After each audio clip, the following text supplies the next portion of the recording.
Hello, guys. Welcome back to another episode of Culture Shock, the show that's making you think twice about the state of America. And hopefully, I'm giving you some hope that we can actually go back to normality here because shit is getting wild. I am your host, Will, at Heroic Studios. And if you're watching this video, you're probably curious as to what the hell I'm talking about. Well, is conservatism the new counterculture? There's a lot of information that kind of goes into this whole argument, but before we get started, I just want to let you guys know, go ahead and like and subscribe this video. Make sure you guys are subscribing, got the notification bell turned on. I'm trying to put out as much content as I can every week or so. Also, this new podcast that I'm working on, that's basically going to be the audio version of this. So if you can't watch it on YouTube, you don't have the time, you can watch it on your way to work, at work, doing other things around the house, stuff like that. So I'll have that set up probably in the next couple of days or so. So just be aware of that. So there's a lot of fun stuff happening here.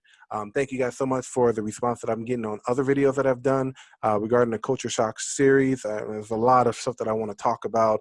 So I'm just going to try my best to get to that as soon as possible. So without further ado, is conservatism the new counterculture? Well, first you have to define counterculture. Counterculture is basically the counter to whatever the dominant culture is during that period or time period, whatever. And can anyone guess what the dominant culture is right now in America? Radical leftism, exactly. Hey, great job, you get a gold star. Radical leftism is taking over America right now. You have people marching in the streets for Black Lives Matter, which isn't about Black lives, and you can see that video that I posted before regarding another fake hate crime hoax, whatever. I kind of go into why Black Lives Matter isn't exactly for Black lives, but you have people marching for that, defund the police, you have people tearing down statues, defacing monuments, and you have people actually committing murder against those people who disagree. Another sign that, conservatism is a counterculture. So the silent majority that everyone keeps talking about, the silent majority on Twitter, people who aren't really concerned with what is currently happening with the country right now, are now not so silent anymore. There are people who are coming to their senses and starting to speak out against these things that they don't agree with. Even people who are just liberals, not radical leftists, but people who are classical liberals. Now, before I get into this part, you got to understand that liberalism and conservatism aren't much different. Everything happening from 2010 to today has been an evolution of liberalism turning into leftist liberalism, which has now have become radical liberalism. Liberals are on par with conservatives. Liberals are all about free speech, Second Amendment, upholding the Constitution. We call these people classic liberals. Look at Dave Rubin. He's a classic liberal. He doesn't mind having people who oppose his ideas on his show. He had both Ben Shapiro and Jordan Peterson on the show at one point. If you haven't seen that interview, go watch it. It was amazing. And you have these classical liberals who are looking at the radical left and saying, nah, bro, that don't look good. I don't want to do that. And a lot of people who are part of the radical left are now looking at us over here saying, yo, I'm gonna come join you guys. Because no one agrees with what's happening with the radical left. No one is up to sit here and burn shit to the ground and deface property and just start acting crazy. That's not how you get a point across. But the dominant culture right now is the radical left. And I bet you're just saying, despite what I just said, if you're saying that people are leaving the radical left, how is it still the dominant culture? Well, because of one very simple thing. That being a conservative in 2020, if you say you are, then you are automatically hounded by the radical left, people who are coming after you to the point to where lives are endangered. This is an actual safety hazard to come out and say that you are conservative. You have people who are being murdered, just like Jessica Whitaker, who said all lives matter and ended up getting shot. And you have people like Tucker Carlson and other top-ranking, I won't say top-ranking media personnel, your top-ranking media personnel being doxxed. This man has been doxxed before, he moved, and now the New York Times allegedly are trying to come at him again and find his place of residence. People who disagree with other people should not be in fear of their lives. They should not be in fear of their livelihood. They should not live in fear of loops, because that is exactly what is happening right now. If you disagree with the church of the woke, the ideologies of the radical left, your life is at stake. I get called racist all the time for disagreeing with some of the radical ideologies that the left are just throwing around on Twitter. In fact, I've spoken out against these policies and ideologies that I do not agree with, and I have been either blocked, but even more so, have been actually put on Twitter timeout and put in a hole for anywhere from a day to almost a week. But if a leftist were to say the same things about conservatism, not a peep. Not a peep. So you have these wild scenarios happening out in cities across the country, from New York to California, mostly, actually, really just in New York and California. Chicago has already been crime-ridden. Minneapolis is destroyed. No one's living there anymore. And there's various cities along the East Coast that are just kind of trying to adopt these ideologies. But the media isn't going to tell you what the vast majority of Americans think, because you know why? The left controls the media. So they're going to tell you whatever they think is suitable for you to digest. But thankfully, there are other conservative news outlets that you guys can get your, unbiased Trump-loving news from, like this one. So what's really happening to the country? Well, the country is trying to bow down to the liberal left. If you don't bow down, you will be canceled. But here's the one thing about cancel culture. Cancel culture does not distinguish us between the left and the right. And this is most hilarious because cancel culture was created in order to get people on the right canceled, removed, taken out of the spotlight. You lose your whole Twitter account. You lose your businesses. You lose customers. You just all fall apart. That was the way cancel culture was designed to do. But now people on the left who are not agreeing with the radical left are now speaking out against the radical left and are now being targeted by cancel culture. So again, if you want to tell me that the left isn't the dominant culture right now in 2020, you have another thing coming, because that's exactly what is happening right now. That's exactly what is going on. A poll from, I think I saw it on CNN, MSNBC, all the liberal left news outlets, suggesting that more than half of Americans believe that America is racist today, more racist than it was last year, even probably going as far back as 60 years ago. I don't know. I didn't really understand the poll because a lot of that really doesn't make any sense. Because two things you have to take into account. One, America elected a black man a president twice, both times unanimous. I voted for Obama. Yes, I said it. Back in my liberal days, I was a liberal. I voted for Obama. I didn't even know what his policies were. I just voted for him because he was black. Can anybody who support Obama tell me what his policies were back in 2008 and again in 2012? I'm just curious because I don't know. And a lot of people who voted for him probably don't know. Just like the same thing happening with Joe Biden right now. Can anybody tell me what is Joe Biden's policies? Because I've been asking this question since he won the nominee and no one can seem to answer, even people on his side. But see, the radical left aren't even supporting Joe Biden. These people were for the AOC and the Bernie Sanders of the group. And now they lost their nominee. Bernie Sanders is out of the race. And now they just like, fuck it. We're going to destroy the system because reasons. That's honestly what it is, in my opinion. That's honestly what it is. Reason number two, you have the squad, AOC, Rashida Tlaib, Ayanna Pressley, and Ilhan Omar, who are just the worst. They keep on saying that America's racist, xenophobic, bigoted, sexist country on the planet. But let me just ask you one question. If America was that racist, xenophobic, sexist, and bigoted, do you think that you would have been elected to Congress? Spoiler alert, no, you wouldn't have been elected to Congress. And even more so is that they were elected to Congress during the administration in which they're claiming to be the most racist administration of all time.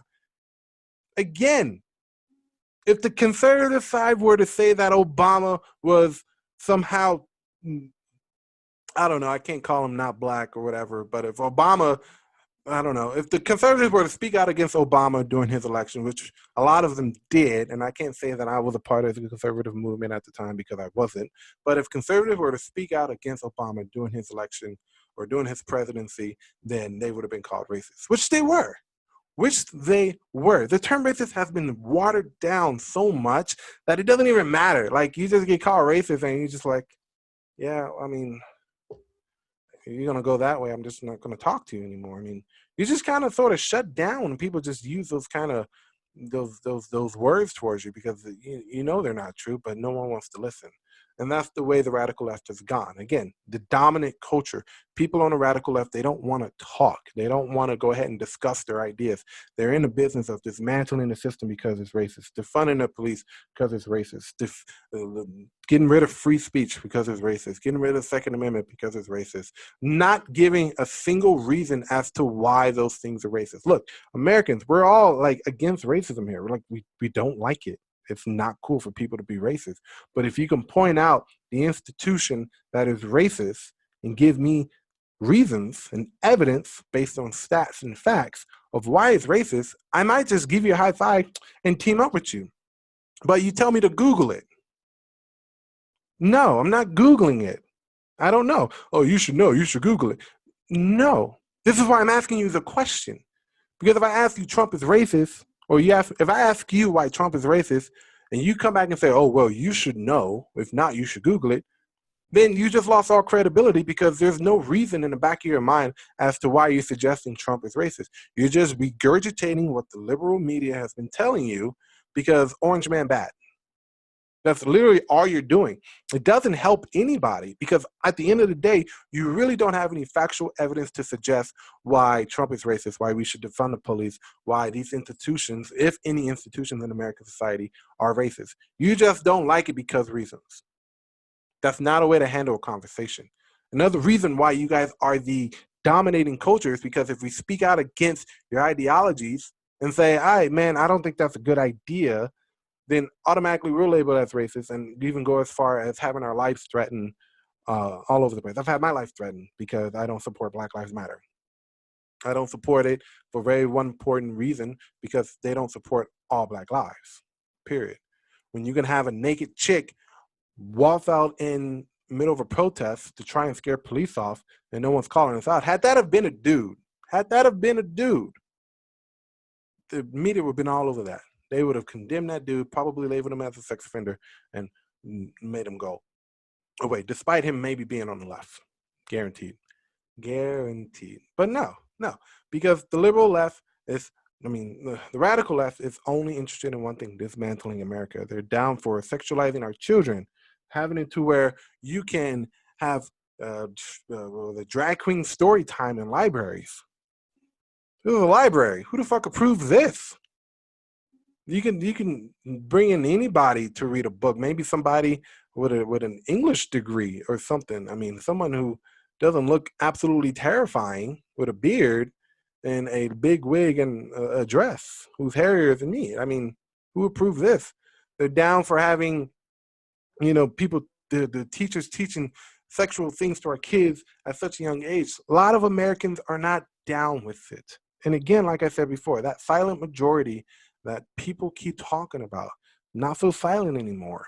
That whole incident in St. Louis, Missouri, where that couple came out with their guns at the angry mob, that's the silent majority. Them people living in that big ass house, they don't give a fuck what's happening in the country right now. They have their own little jobs, they're making good money, they're driving nice cars, they live in a private community.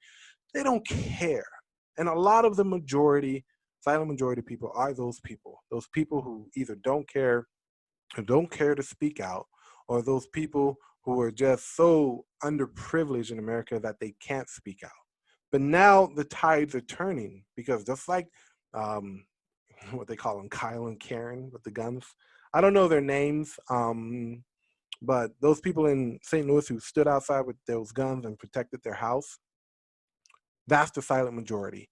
And the silent majority are starting to say, oh, this shit can go south at any moment. We better be prepared. We better start speaking out against this. This is why gun sales are up in America. This is the number one reason why. Because the radical left think that they can control everything. But when you push people so far that they don't have anywhere else to go but through you, then you're really going to see this shit happening in real time. You're really going to see this happening. And a lot of people who are on the radical left, They think that they can fight the majority. Again, they're the dominating culture, sure, but the vast majority of Americans don't agree with what is happening with the radical left and what they're trying to do to our country. So we are the counterculture, folks. When I was a liberal, I listened to punk music. I did all the stuff liberals did: skate, eat wacky food, get tattoos, stuff like that. You do what that's what I did as a kid. That's what liberals do. I don't know if that's what liberals do. I'm gonna take that back. That's what I did because I grew up in California, so that's why that's why I was liberal. But when I moved out of California and started broadening my horizon, your views just they sort of shift. They sort of change. And I can promise you that the people who are part of Antifa, who are rioting, who are doing all this stuff, have not left the city in which they were born in and grew up in. They're probably just still there. But when you leave your house, when you leave home, you go to college, you meet new people, especially people who have opposing opinions of whatever it is that you may be opinionated with. You start to grow. And then you start to learn. And then you start to understand other people and where they're coming from. And when you do that, suddenly shutting down conversation and shutting people down and calling them racist and bigots because they disagree with what your opinion is suddenly becomes a little bit more childish. Because when you have an open conversation and you start to understand other people's points of view, you go, I never thought of it that way. And that's what's going to be the downfall of the radical left. That's what's going to be the downfall, their lack of being able to talk, articulate, provide facts, and debate, and defend their ideas. That's what's going to be the fall of the radical left. Mark my words, I guarantee you that it's going to happen, and it's already happening because people are starting to get red-pilled very hard because they're seeing the writing on the wall and they are not agreeing with what the radical left is doing. So if you're a conservative and you are afraid to speak out against these people, just let you know that I'm here for you to speak out for you. And at some point between now and the next election in about 3-4 months, if you feel as though you have the strength to speak out, then become that silent majority by speaking out as loud as you can, because we're going to need your voice in order to combat the radical leftists that are trying to take over our country. We can't allow that to happen. And I've said it over and over again. Get out there and vote. Because if Joe Biden wins the presidency, this preview of what's to come that we're seeing right now is going to be a fucking feature film in the next 4 years if Joe Biden becomes president. So get out there and vote. Don't stand for any of this intolerant bullshit that these people are spewing. Get out there and speak your mind. Speak out against it, because it doesn't really matter at the end of the day. These people are just kids who didn't get hugged enough by their parents. And honestly, if they went to civil war with the rest of the country, they get their asses kicked. That's what they want. It's not going to happen. I wish it would happen so we can just go out there and just wail on these fucking immature, fucking privileged people. But it is what it is, folks. All right. So I'm I'm Will at Heroic Studios. Thank you guys for watching. Again, like, subscribe to the channel. Let me know what you think. What are your thoughts? Do you think conservatism is the new counterculture?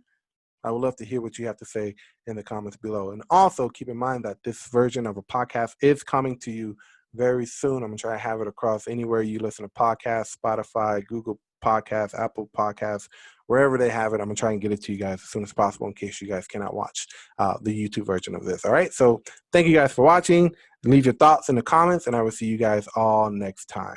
See ya.